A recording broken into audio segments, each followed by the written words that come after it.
అందరికీ నమస్కారం. ఈరోజు మనం చెప్పుకోబోయే వీడియో వచ్చేసి తెలంగాణ ఎన్నికలు 2025కు సంబంధించి త్వరలోనే నోటిఫికేషన్ రాబోతుందని మనకు సమాచారం. అయితే ఈ ఎన్నికల్లో మనం అంటే నామినేషన్ చేయబోయే క్యాండిడేట్స్ కానీ ఇతరత్ర సిటిజన్స్ కూడా ఓటర్ లిస్టులు ఏ విధంగా డౌన్లోడ్ చేసుకోవాలి, నామినేషన్ పత్రాలు ఏ విధంగా డౌన్లోడ్ చేసుకోవాలి, అది ఎక్కడ నుంచి చేసుకోవాలనేది మనం ఈరోజు ఈ వీడియోలో తెలుసుకుందాం. ఇక వీడియోలోకి వెళ్ళిపోతే మనం మొట్టమొదటిగా మనకు తెలంగాణ స్టేట్ ఎలక్షన్ కమిషన్ మనం ఈ విధంగా ఎంట్రీ చేయగానే మనకు మొట్టమొదటిగా వచ్చే ఆప్షన్ వచ్చేసి తెలంగాణ స్టేట్ ఎలక్షన్ కమిషన్. ఈ ఆప్షన్ మీద క్లిక్ చేస్తే మనకు ఈ విధంగా పోర్టల్ ఓపెన్ అవుతుంది. ఈ పోర్టల్లో మనకు ఇక్కడ ఫస్ట్ ఆప్షన్ చూడండి, ఇక్కడ మనకు urban local bodies, rural local bodies.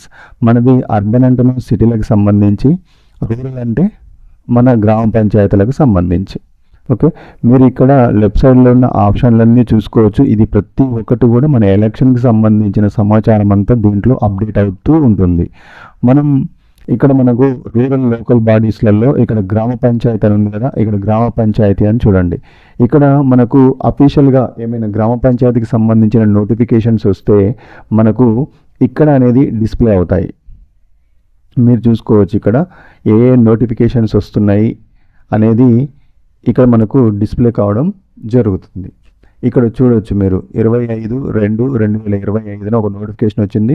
మనం ఈ నోటిఫికేషన్ మీద క్లిక్ చేస్తే మనకు దానికి సంబంధించిన డీటెయిల్స్ మొత్తం ఇక్కడ ఉంటాయి. అన్ని నోటిఫికేషన్స్ అన్నీ ఇక్కడ ఉంటాయి ఎలక్షన్కి సంబంధించి. మీరు చూసుకోవచ్చు, ఇక్కడ నుంచి డౌన్లోడ్ చేసుకోవచ్చు. నెక్స్ట్ వచ్చేసి మనకు ఎలక్షన్ రిజల్ట్ కూడా ఇక్కడ అప్లోడ్ చేయడం జరుగుతుంది. ఇక్కడ చూసుకోవచ్చు మీరు.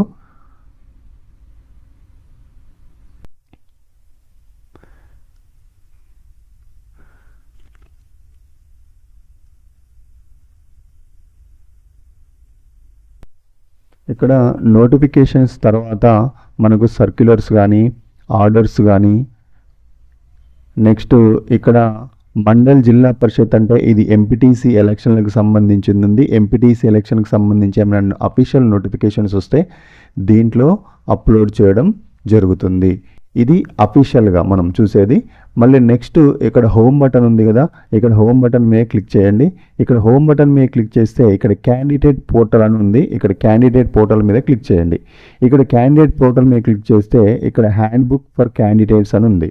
అంటే నామినేషన్ వేయబోయే క్యాండిడేట్లకు వాళ్ళు ఎలాంటి నిబంధనలు వర్తిస్తాయి అనేది ఇక్కడ ఉంటుంది. ఇక్కడ జెడ్పీటీసీ కావాలంటే మనకి ఇంగ్లీషు, తెలుగు అని ఉంటుంది. తెలుగులో కావాలంటే తెలుగు, ఇంగ్లీష్ కావాలంటే ఇంగ్లీష్ డౌన్లోడ్ చేసుకోవచ్చు. ఇక్కడ గ్రామ పంచాయతీకి సంబంధించిన ఎలక్షన్లకు పోటీ చేయాలనుకునే వాళ్ళు ఇక్కడ చూసుకోవచ్చు. నేను ఒకటి గ్రామ పంచాయతీకి సంబంధించిన దాని మీద క్లిక్ చేస్తున్నాను. ఇక్కడ క్లిక్ చేశాను. క్లిక్ చేయగానే మనకు ఇక్కడ డౌన్లోడ్ కావడం జరుగుతుంది. ఇక్కడ హ్యాండ్ బుక్ అనేది, ఇక్కడ నేను హ్యాండ్ బుక్ ఓపెన్ చేస్తున్నాను. మళ్ళీ డౌన్లోడ్ చేస్తున్నాను. ఇక్కడ చూడవచ్చు మీరు, ఇక్కడ డౌన్లోడ్ అయింది. ఈ ఎన్నికలకు సంబంధించి అర్హతలేంటి, అనర్హతలేంటి, ఎన్నికల ప్రకటన ఏంటి, నామినేషన్లు ఏంటి, నామినేషన్ పరిశీలన ఏ విధంగా ఉంటుంది, నెక్స్ట్ అభ్యర్థిత్వం ఒకవేళ చేస్తే ఎలా ఉపసంహరించుకోవాలి, ఇలా అన్ని A to Z సమాచారం దీంట్లో ఉంటుంది. మీరు దీన్ని డౌన్లోడ్ చేసుకొని పూర్తిగా చదువుకోవచ్చు. ఇక్కడ ఏ ఎన్నికల ఏజెంట్లకు ఏ ఫామ్ పెట్టాలి అనేది కూడా మొత్తం ఉంటుంది. ఇక్కడ మీరు దానికి సంబంధించి ఇక్కడ మీరు చూసుకోవచ్చు, చదువుకోవచ్చు. దీంట్లో ఎలక్షన్లకు సంబంధించి ఆ ఫామ్స్ ఏ విధంగా అప్లై చేయాలి, ఎక్కడ దొరుకుతుంది, ఇక పూర్తి డీటెయిల్స్ బుక్ ఉంది. మీరు ఇక్కడ చూసుకోవచ్చు. ఇది ఒక్కటి మీరు తెలుసుకుంటే మీరు ఎన్నికల గురించి పూర్తి అవగాహనతోటి ముందుకు వెళ్ళొచ్చు. ఇది ఒక్కటి డౌన్లోడ్ చేసుకొని ప్రింట్ తీసుకోండి. ఇది మీకు చాలా ఉపయోగంగా ఉంటుంది. Next forms. ఇక్కడ మన హ్యాండ్ బుక్లో ఏ ఫామ్స్ ఎవరికి పెట్టాలని చూసాము. ఫామ్స్ ఎక్కడ దొరుకుతాయి, ఇక్కడ ఫామ్స్ ఫర్ క్యాండిడేట్స్ ఇక్కడ చూసుకోవచ్చు మీరు. పిఆర్ బాడీస్ అంటే మన పంచాయతీ రాజ్కి సంబంధించి ఇక్కడ మనకు ఎవరికి కావాలంటే వాళ్ళు డౌన్లోడ్ చేసుకోవచ్చు. ఇక్కడ పిఆర్ బాడీస్కి సంబంధించిన దాని మీద క్లిక్ చేశాను, నేను ఇక్కడ డౌన్లోడ్ చేశాను. ఇక్కడ మనకు ఏ ఎలక్షన్కు పోలింగ్ ఏజెంట్కి ఏం ఫామ్ అనేది మొత్తం ఉంటుంది. ఇక్కడ చూడవచ్చు మనం ఫామ్ నెంబర్స్ ఉన్నాయి, ఇక్కడ 1, 2, 3 అని ఉన్నాయి కదా. ఇక్కడ ఎలక్షన్ నోటీస్ ఫర్ గ్రామ పంచాయతీ ఉంది, ఇక్కడ ఫామ్ 1 పెట్టాలి.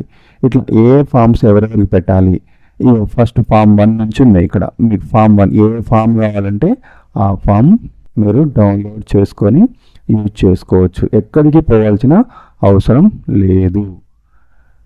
ఇక్కడ ఫామ్స్ అయిపోయాయి. నెక్స్ట్ మీకు దీంట్లో ఇంకేమన్నా డీటెయిల్స్ కావాలంటే ఇక్కడ నుంచి మీరు పూర్తిగా ఫ్రీగా డౌన్లోడ్ చేసుకోవచ్చు. నెక్స్ట్ మళ్ళీ హోమ్ బటన్ మీద క్లిక్ చేస్తున్నాను. ఈ హోమ్ బటన్లో నెక్స్ట్ వచ్చేసి ఓటర్ పోర్టల్ అని ఉంది. ఈ ఓటర్ పోర్టల్ మీద క్లిక్ చేయండి. ఇక్కడ download voter slip by epic అని ఉంది కదా, ఇక్కడ డౌన్లోడ్ మీద క్లిక్ చేస్తున్నాను నేను. ఎప్పుడైనా ఓటు వేసేటప్పుడు ఒకవేళ క్యాండిడేట్ ఓటర్ కార్డు మర్చిపోతే లేదా స్లిప్ ఇవ్వకపోతే, ఓటర్ మన బిఎల్ఓలు కనుక ఇవ్వకపోతే ఇక్కడ మండల్ సెలెక్ట్ చేసుకోండి, ఇక్కడ గ్రామ పంచాయతీ సెలెక్ట్ చేసుకోండి, ఇక్కడ వార్డు సెలెక్ట్ చేసుకోండి. ఇక్కడ మీ ఎపిక్ కార్డ్ డౌన్లోడ్ చేయండి, ఎంటర్ చేయండి. ఇక్కడ తెలుగు కావాలా ఇంగ్లీష్ కావాలి చేయండి, మీకు డౌన్లోడ్ అవుతుంది. ఓకే, నెక్స్ట్ ఇక్కడే ఇంకొక ఆప్షన్ కొత్తగా వస్తుంది. ఎప్పుడంటే ఎలక్షన్ వార్డు వైజ్గా కూడా ఇక్కడే మనకు రావడం జరుగుతుంది. వార్డ్ వైజ్గా కూడా మనం పూర్తిగా ఫ్రీగా డౌన్లోడ్ చేసుకోవచ్చు. ఇక్కడనే ఇంకా కొత్తగా ఎనేబుల్ చేయలేదు, చేస్తారు నోటిఫికేషన్ రాగానే. ఇక్కడ ఓటర్ లిస్టు ప్రక్రియ అనేది జరుగుతుంది కాబట్టి ఇంకా ఆప్షన్ పెట్టలేదు. ఆ ఆప్షన్ పెట్టాలి అని అంటే ఈ ఓటర్ లిస్టులు అనేది ఫైనల్ అయితే వాళ్ళు ఓటర్ లిస్టులు అనేది ఇక్కడ పెట్టడం జరుగుతుంది. సేమ్ మీరు ఇదే విధంగా మండల్, గ్రామ పంచాయతీ ఇట్లా వార్డు సెలెక్ట్ చేసుకొని ఒక్కొక్క వార్డు మీరు డౌన్లోడ్ చేసుకోవచ్చు. దీంట్లో మీరు పూర్తిగా ఫ్రీగా చూసుకోవచ్చు. ఇది Telangana state election commission official website. ఇక్కడ మనకు బ్లింక్ అవుతున్న వాటిల్లో ఏదైనా నోటిఫికేషన్ వస్తే మీరు ఎక్కడికి ఆఫీసుల చుట్టూ తిరగాల్సిన అవసరం లేదు. ఇక్కడ మీరు క్లిక్ చేసి పూర్తిగా డౌన్లోడ్ చేసుకోవచ్చు. ఇంకా స్థానిక ఎన్నికలకు సంబంధించి మీకు ఎటువంటి సమాచారం కావాలన్నా కూడా నేను తెలియజేస్తాను. ఈ వీడియో కనుక మీకు నచ్చినట్లుంటే దయచేసి నా ఛానల్ని సబ్స్క్రైబ్ చేయండి. ఇలాంటి నామినేషన్ చేస్తున్న అభ్యర్థులకు ఇది పూర్తి ఉపయోగకరంగా ఉంటుంది. ఎలాంటి తప్పులు చేయకుండా ఉండడానికి వారికి కూడా దయచేసి షేర్ చేయండి ఈ వీడియోని. థ్యాంక్